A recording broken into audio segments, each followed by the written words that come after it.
Also mein Name ist Fluch van Ho. Vom Beruf hier bin ich öffentlich bestellter Vermessungsingenieur. Also ich lebe seit 1981 in Berlin.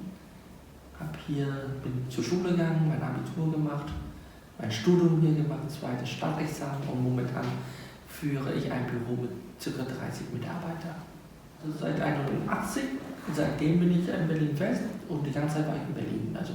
Und vorher war ich in Vietnam, also ich komme aus Vietnam, kam im Zuge der Bootbibel, also Flüchtlinge.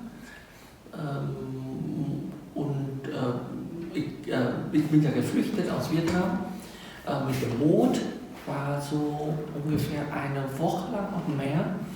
Und dort hat ein deutsches Schiff mich dann aufgenommen.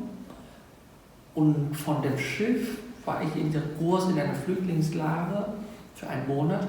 Und von dort aus wurde ich eingeflogen nach Berlin West.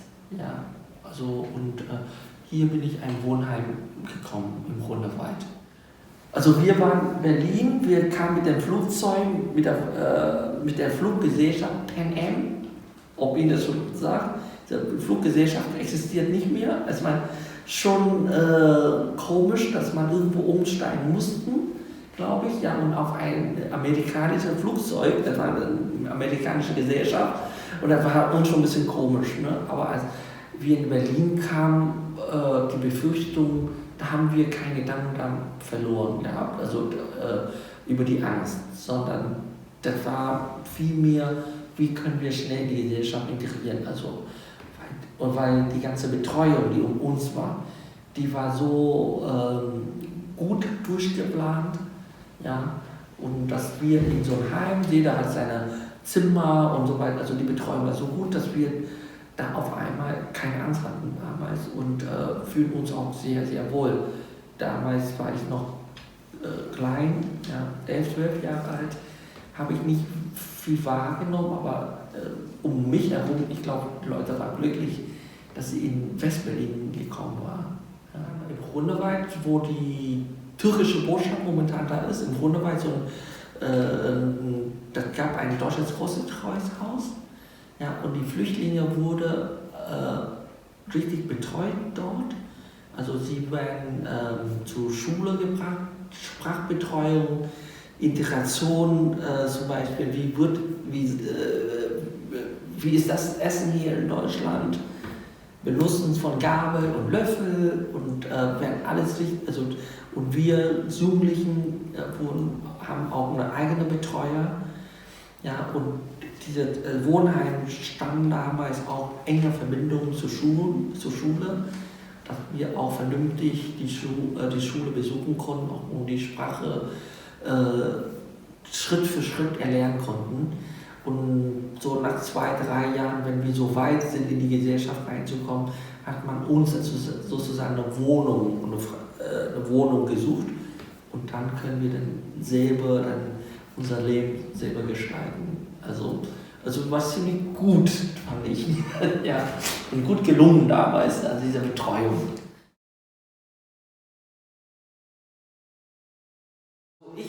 Ich weiß nur, dass als wir aufgenommen waren auf dem Schiff damals, ja, sollte schon in Deutschland, haben sie uns dann schon aufgeteilt, wer wohin in den welchen Bundesländern zugewiesen wurden. Und dann gab es schon einen Plan, wie wir in Deutschland integriert werden konnten.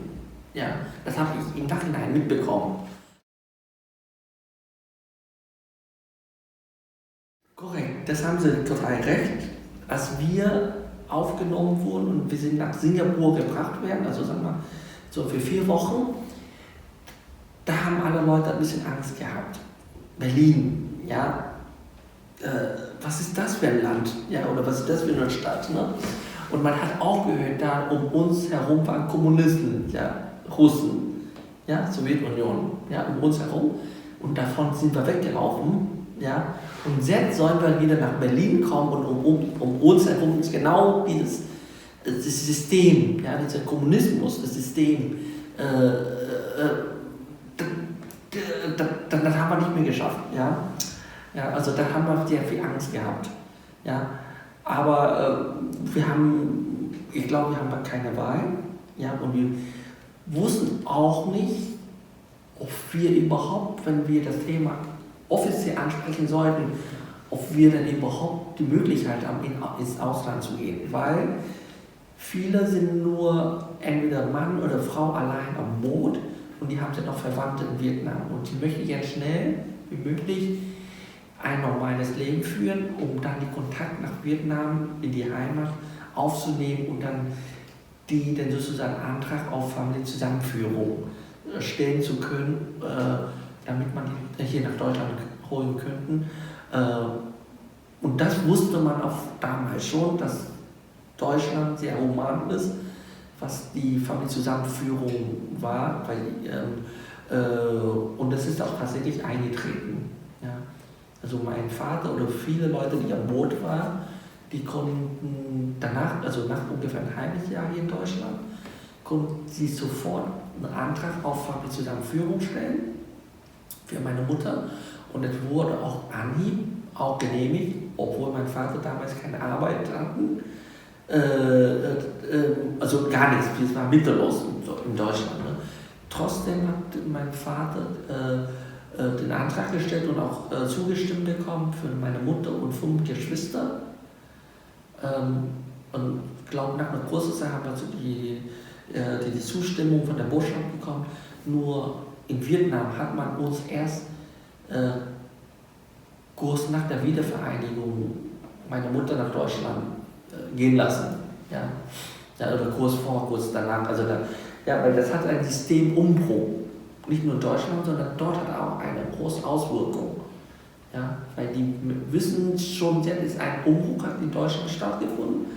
Und deshalb hat man sich auch die Leute gesagt, okay, die machen ein Ventil auf, damit meine Mutter nach Deutschland kommen konnte. Und somit sind wir hier vollständig in Berlin.